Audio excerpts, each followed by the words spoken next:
सुधी पाठकों, आज हम मेघदूत के उत्तरवर्ती भाग में विद्यमान 8वें श्लोक की व्याख्या प्रस्तुत करेंगे।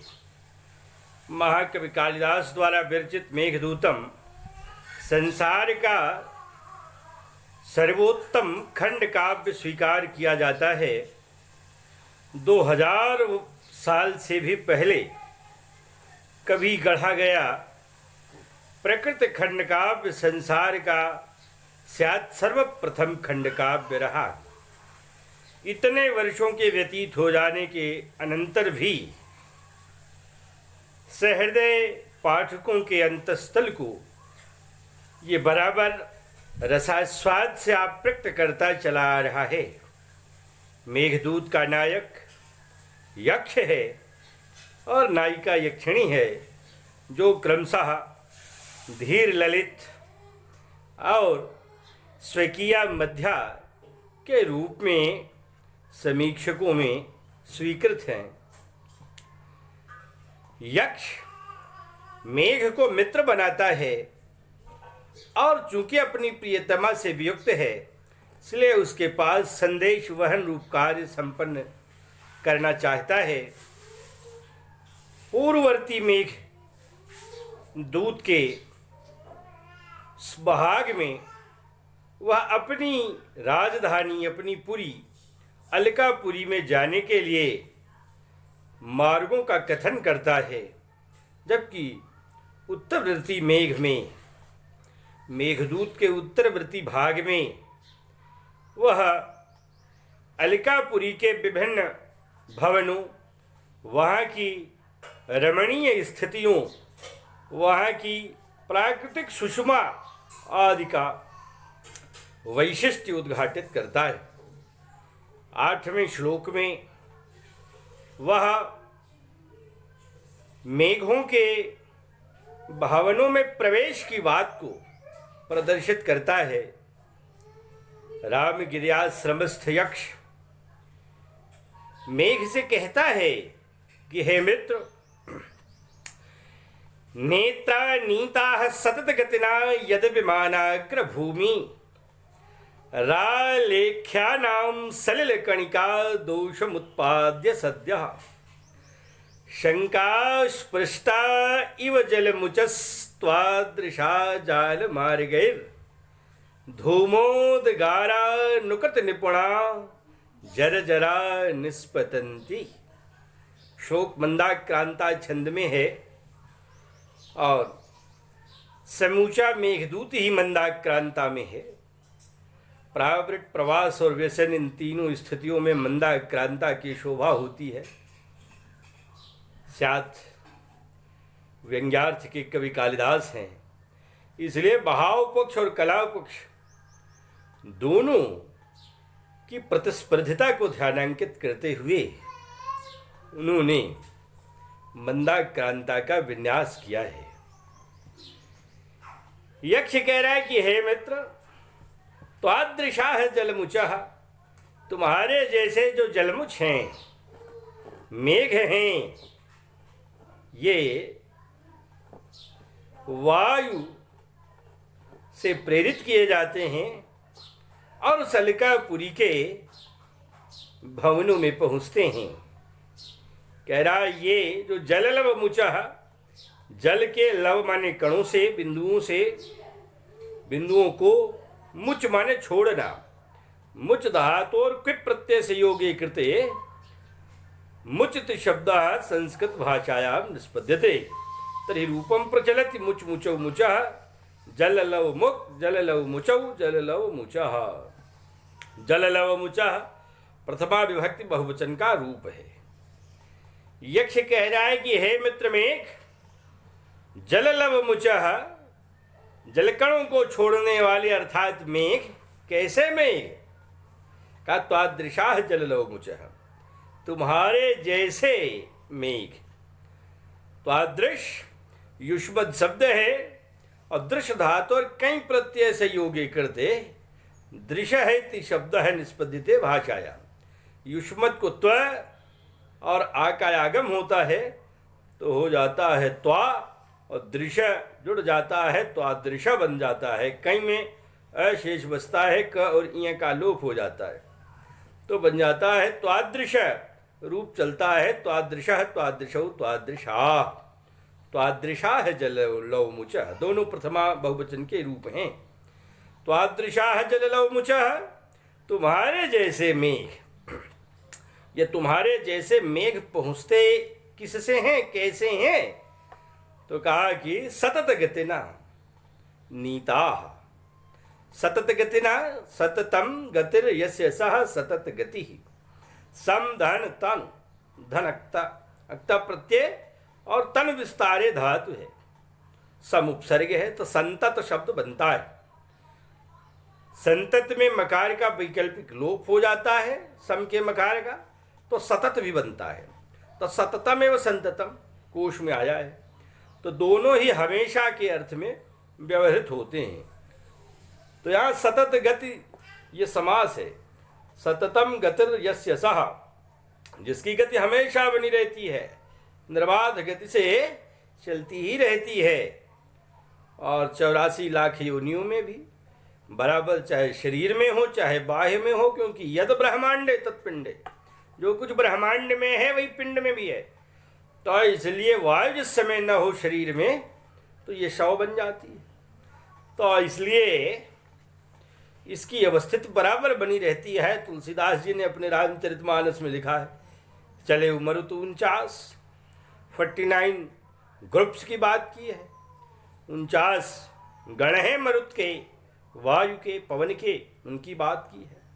तो सतत गति ही ये शब्द बना और हरि की तरह रूप चला। तृतीय एक वचन में हरिणा, मुनिना, कविना, यतिना, उसी प्रकार से यहाँ बन गया सतत गतिना। सतत गति के द्वारा अर्थात वायुदेव के द्वारा, पवन के द्वारा नीता ले जाएंगे। नीता धातो रक्ता प्रत्यय से योगे कृते नीता है शब्द। नीता प्रथमा बहुवचने, क्योंकि ये इसके साथ दो शब्द और जुड़े हुए हैं, जललव मुचः त्वादृशा, इसलिए नीता भी उन्हीं के साथ संबद्ध हुआ। तो नीता त्वादृशा जललव मुचः, ले जाएंगे तुम्हारे जैसे में। किसके द्वारा ले जाएंगे? सतत गतिना, सतत गति के द्वारा, अर्थात पवन देव के द्वारा ले जाएंगे। ये जो पवन देव हैं, सतत गति हैं, ये कैसे ले जाएंगे? इनके लिए एक विशेषण और दिया, उसी विभक्ति उसी वचन में कहा नेत्रा। नी धातु और त्रिच प्रत्यय से योगे कृते नेत्र शब्द। नी धातु से त्रिच का त्रि लगा, च का लोप हुआ, च की हलंत्यम सिद्ध संज्ञात से लोप से लोप, त्रि बचा, गुणादेश हो जाता है, नी के ई को ए हो जाता है, तो नेत्र शब्द बनता है। और तीनों लिंगों में रूप चलता है। पुल्लिंग में रूप चला नेता, नेतारहु, नेता रहा। तो इसलिए नेता रहा, ये नेत्रा तृतीया का एक वचन। तो जैसे कर्त्रा वैसे नेत्रा। तो नेत्रा यहाँ त्रिच प्रत्यय का योग है। खैर त्रिच और तृण दोनों एक ही तरह के प्रत्यय हैं। तृण में भी त्रिशेष बचता है और त्रिच में भी त्रिशेष बचता है, लेकिन त्रिच सामान्य कर्ता के अर्थ में व्यवहृत होता है, जबकि तृण तच्छील के अर्थ में दिखाई पड़ता है। तो इसलिए यहाँ त्रिच माने प्रेरक, तो इसलिए बजाय तच्छील के, क्योंकि प्रेरणा देना, मेघ को आगे बढ़ाना ही केवल वायु का स्वभाव नहीं है। अब मेघ में वे पदार्थ लगे ही हैं, इसलिए वह आवश्यकता अनुसार उसे प्रेरित कर रहा है, आगे बढ़ा रहा है। तो इसलिए नेत्रा शब्द का तृतीया एक वचन का प्रयोग किया गया। का नेत्रा माने प्रेरित करने वाले, आगे बढ़ाने वाले, ले जाने वाले। सतत गतिना पवन के द्वारा, वायुदेव के द्वारा नीता ले जाए गए। त्वादृशा जललौमुच, तुम्हारे जैसे मेघ। अब ले जाए गए, कहाँ ले जाए गए? तो एक शब्द और है, यद विमानाग्र भूमि। यद, यद माने जो, विमान विशेषेण मीयन्ते इति विमानान। बीधन माधन लुट बना विमान। अब ये जो विमान है ये क्या है? विमान शब्द का अर्थ कोशकारों ने सतखंडे भवन किया है। आज जहाँ 50-60 मंजिल के भवन बनते हैं जितनी ऊंचाई पर, उससे अधिक ऊंचाई में अलकापुरी के केवल 7 मंजिल के भवन होते थे। और वैसे भी 200-300 साल पुराने भवनों पर ही दृष्टिपात किया जाए। इलाहाबाद विश्वविद्यालय का यही सीनेट हॉल है, बहुत पुराना नहीं है। 100-125 साल, 150 साल भी बहुत पुराना नहीं होता। लेकिन उसकी जो ऊंचाई है छत की 70 फीट 80 फीट। आज के भवन बनते हैं 10 फीट पर लिंटर डाल देता है, और वहाँ 80 फीट पर डाला तो तब तक यहाँ के तो 8 मंजिल बन गए और पुराने समय का एक ही मंजिल रह गया। उसका कारण ये होता है कि वायु सर्वाधिक पुष्टिकारक तत्व है, इसलिए उसका आगमन और निर्गमन बराबर बना रहे, इसका ध्यान रखा जाता था। और वह वायु प्राकृतिक हो, इसीलिए आजकल एसी का उसके द्वारा, उस यंत्र के द्वारा प्रदान किया जाने वाला वायु शरीर के लिए लाभकर नहीं होता। भले वह सामान्य रूप से बेहतर प्रतीत हो, किंतु जो नेचुरल एयर है, प्राकृतिक वायु है, वह शरीर को पुष्टि प्रदान करता है। तो इसलिए इस बात को ध्यानांकित किया जाता था, लिहाजा सूर्य की ऊष्मा बहुत ऊपर से ही अवरुद्ध करे, इसलिए बहुत ऊंचाई पर छत डाले जाते थे। तो जिन सतखंडे भवनों की बात की गई है वे बहुत ऊंचाई पर थे। मैंने वही 7 खंडी भवनों की ही चर्चा आई है जो आज के सैकड़ों मंजिलों में समा जाते थे, जिनमें 7 सैकड़ों मंजिल समा जाएंगे आज के समय के। तो इसलिए उन्हीं को यहाँ विमान शब्द से कहा गया है। याद माने जो विमान माने सतखंडे भवनों के अग्रभूमि ही, अग्रभूमि, अग्र माने आगे के बजाय ऊपर, ये अर्थ किया गया है। अग्रभूमि ही माने ऊपरी तल पर, भूमि माने तल। यद विमानाग्रभूमि ही का जो विमान के सतखंडे भवनों के अग्र माने ऊपरी, भूमि ही माने तल पर, नीताह माने पहुंचाए गए, त्वादृशाह जललव मुचह तुम्हारे जैसे मेघ। यक्ष कह रहा है, हे मित्र मेघ, तुम्हारे जैसे अन्य मेघों को जब वे अलकापुरी जाते हैं तो जो प्रेरक वायु है वह उन्हें सतखंडे भवनों के ऊपरी छत पर ले जाता है। और वहां जब वे पहुंचते हैं तो पहुंच करके आलेख्यानाम, आलेख्य माने चित्रकर्म, विभिन्न प्रकार के वहां चित्र लटके हैं। और उन चित्रों के आलेख्यानाम, उन चित्रों पर सलिल कणिका दोषम उत्पाद्य, सलिल माने जल की, कणिका माने कण का, जलों के कणों से दोषम उत्पाद्य, दोष पैदा करके छिड़काव कर देते हैं उन पर। तो जो चित्र हैं खराब हो जाते हैं, तो उन पर ऐसे दोषम उत्पाद्य, दुष धातु और घई प्रत्यय से योग्य, नित्यत्वेन दोषः इति शब्दः पुल्लिंगत्वेन एवं निष्पद्यते का दोषम उत्पाद्य, दोष को उत्पन्न करके शंकास्पृष्टायु, चूंकि खराब काम कर दिया, छिड़क दिया जल, चित्र खराब हो गया, तो कहीं ऐसा न हो कि मालिक देखे और दंडित करे। तो लिहाजा शंकास्पृष्टायु, मानो शंका ने स्पृष्ट माने छू लिया है, भय ने छू लिया है, माने भयभीत होकर के, भयभीत से होकर के धूमोदगारा नुकत निपुणा, धूम माने धुआं, ये स्वभाव ही है। धूम ज्योति ही सलिल मरुताम सन्निपातः कमेघा, ये पूर्व मेघ में कहा जा चुका है। तो इसलिए धुआं जैसे उद्गार माने निकलता है, उसकी अनुकृति माने अनुकरण करने में निपुणा, दक्ष रहने वाले।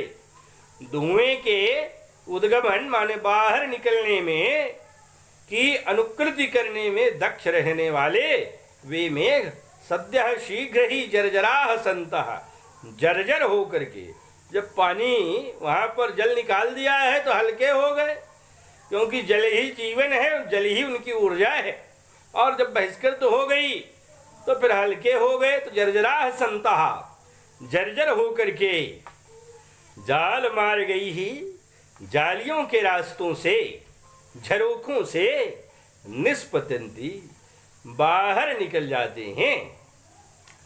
तो यहाँ उन मेघों के बहाने से जालों के द्वारा दोष उत्पन्न किए जाने की भी कल्पना की गई है, ऐसा प्रतीत होता है। कालिदास व्यंग्यार्थ के कवि हैं, इसलिए पग पग पर व्यंग्य उपस्थापित करते हैं। ऐसा लगता है कि जैसे यहाँ मेघ को प्रेरित किया वायु ने और पहुँच करके उसने दोष उत्पन्न किया चित्रों पर, और फिर मारे भय से किस दोष का दंड न मिले बाहर निकल आया। उसी प्रकार से दूतों के द्वारा प्रेषित कर दिए जाते हैं जार, उपपति, मैंने पति के अलावा जो उसकी प्रियतमा से रसास्वाद प्राप्त कर ले। तो ऐसे जार उन दूतों की सहायता से अंदर प्रवेश कर जाते हैं और प्रवेश करके उनसे रसास्वाद लिया संभोग आदि का, और उसके बाद जो वीर्य रूप बिंद हैं उनका श्राव किया, फिर मारे भय से कि कहीं उनके पति न आ जाएं या हम दंडित न हो जाएं किसी रूप में, इसलिए मारे भय से वे तेजी के साथ बाहर निकल जाते हैं। तो यहाँ जार और दूत, इन दोनों का भी व्यंग्य उपस्थापित किया गया है, माने ये अप्रस्तुत अर्थ भी बन जाते हैं। ठीक जो मेघ हैं और प्रेरक वायु हैं उनके तरह से। तो इसलिए इस तरह की बात भी स्फुट होने लगती है, जिसके कारण एक अलंकार भी बन सकता है, समासोक्ति अलंकार। परोक्तर भेद कई ही श्लिष्टै ही समासोक्ति ही का भेद कई ही जो भेदक हैं, विशेषण हैं, कैसे श्लिष्ट ही, श्लिष्ट विशेषण हैं, उनके प्रभाव से जब समासेर मन संक्षेप में परोक्ति ही, पर माने जो अप्रकृत है, अप्रस्तुत है, उसका कथन दिखाई पड़े। तो यहाँ दूत और जार की बात तो नहीं आई, लेकिन उसकी अवस्था, उसकी स्थिति यहाँ प्रतीत हो रही है, पता चल रही है, इसलिए इसमें समासोक्ति अलंकार भी घटित हो जाता है।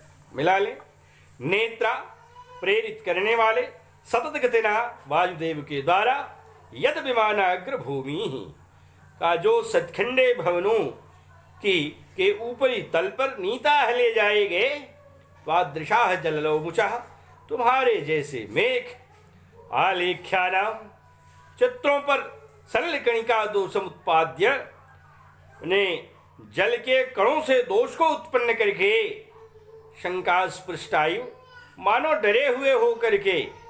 तो इसलिए मानो शंका मैंने भय ने स्पष्ट उन्हें छू लिया है, तो यहाँ मानो जानो है। तो इसलिए जो इव है यहाँ उत्प्रेक्षा की स्थिति बना रहा है, तो इसलिए शंका स्पृष्टायु, डरे हुए के सदृश। तो इसलिए यहाँ उत्प्रेक्षा अलंकार भी बन जाएगा, तो दो अलंकार हो जाएंगे। धूमोदगारा अनुकृत निपुणा, धुएं के निकलने का अनुकरण करने में दक्ष रहने वाले, सद्य शीघ्र ही जर्जराह संतः, जर्जर होकर के मेघ का जल निकल गया, कमजोर हो गया, अब वो भागा हल्का होकर के। उसी प्रकार से जार के वीर का निर्गमन हो गया, तो वह भी क्षीण हुआ और भागा वहाँ शीघ्रता से। तो जाल मार गई ही, जालियों के मार्गों से, झरोखों से निष्पतंती, निकल जाते हैं, शीघ्रता से पलायन कर जाते हैं। इस प्रकार की स्थिति भी अलकापुरी के भवनों में दिखाई पड़ती है।